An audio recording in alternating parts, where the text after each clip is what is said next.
here in D.C. for a D-Day for real. Joining us now on the set is Republican Senator from Wisconsin, Ron Johnson, member of the Senate Budget Committee and Appropriations Committee, who I gotta just say, Senator, you're like beside yourself. You're a small business owner. You started it. You got hundreds of employees.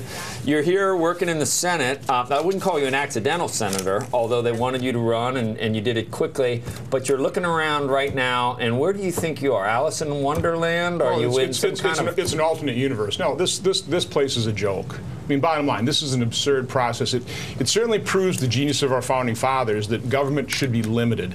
I mean, the fact that we have this place having such an enormous effect on our economy, on people's livelihood, is wrong. It's simply wrong. So I'm a manufacturer. I'm always looking for the root cause of the problem. The root cause of the problem is that government is far too large. It's far too intrusive into our lives. It exerts way too much control over our economy. But that's where we're at. And I don't know too many people that really think government's effective or efficient. Why would they think the governing body of that government would be particularly effective or efficient as well?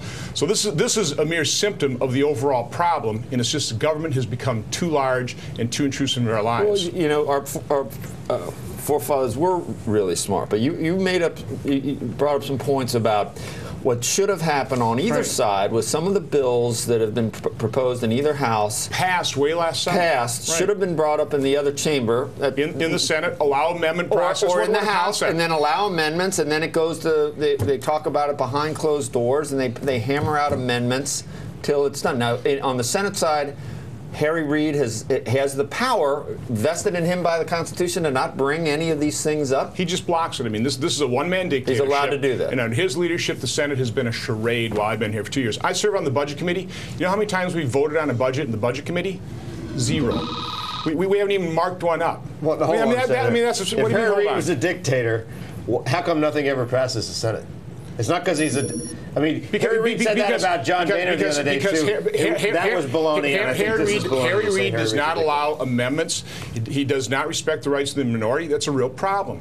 So that, the people who elected me, they really don't have a voice in the United States Senate because, Harry Reid fills up the tree, and I know it's kind of a technical legislative term, but we do not have an open process. What we should have done as soon as the House passed the full extension of all tax rates back last summer, Harry Reid should have brought that to the floor of the Senate. We should have had an open debate, open amendments. We should have actually made legislators vote on things, take a position on things, actually involve the 100 elected officials in this process. Instead, we're here at the end of the year, a couple of elected officials with their unelected staffs are doing these deals behind closed doors. I don't know what's happening behind there. Am I all of a sudden going to get a product sometime in the middle of the day and say you got to vote on it right away?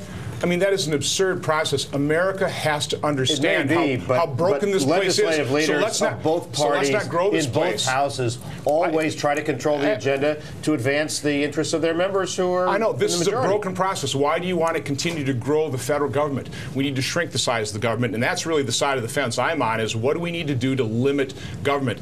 And let's face it, all that's happening with this fiscal cliff is we're trying to figure out whose taxes are going to go up and by how much. And by the way, when we do that, you know how much of the problem solved in terms of our deficit?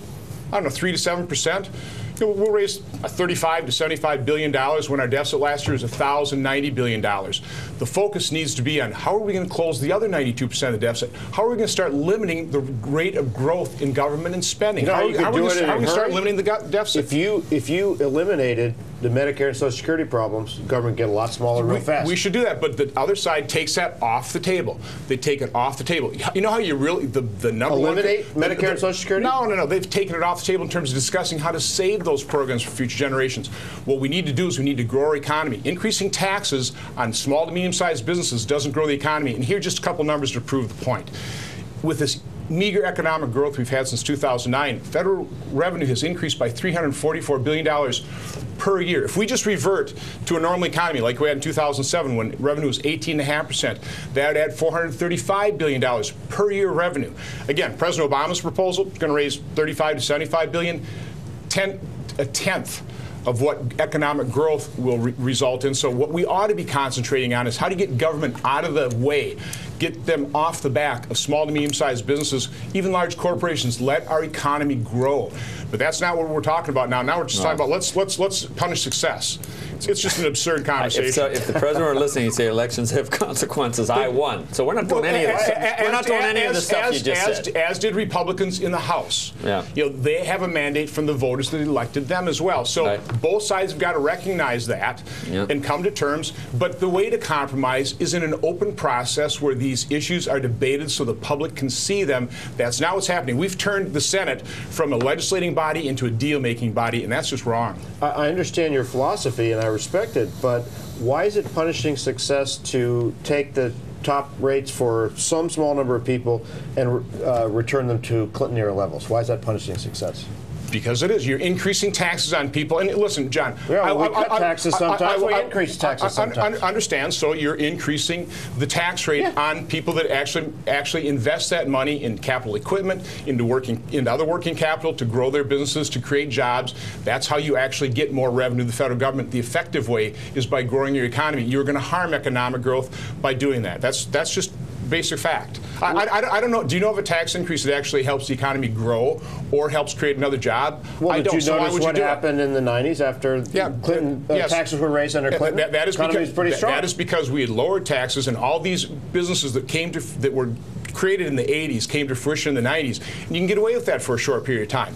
Let's take a look at the 2003 tax cuts. When those were enacted, federal revenue was under $1.8 trillion. 4 years later, it's over $2.5 trillion. It grew by $786 billion per year with tax cuts through economic growth.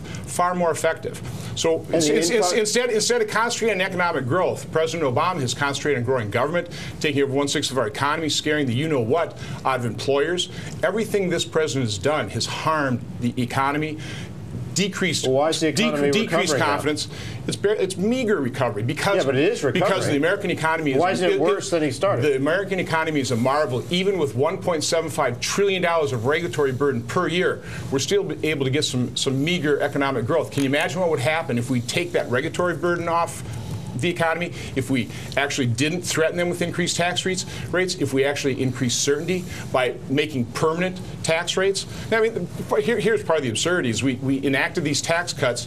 We made them temporary. We created this fiscal cliff. That's absurd. That's what government does. Get government off of our backs, and this economy could take off. All right, Senator. Thank you. Who's going to win the NFC, do you think? The Packers. Still? Absolutely. The road runs through Washington. That's what I'm seeing. I was rooting for the Redskins last night. That was a fun game to watch. It was fun. We're going to send it back to Becky.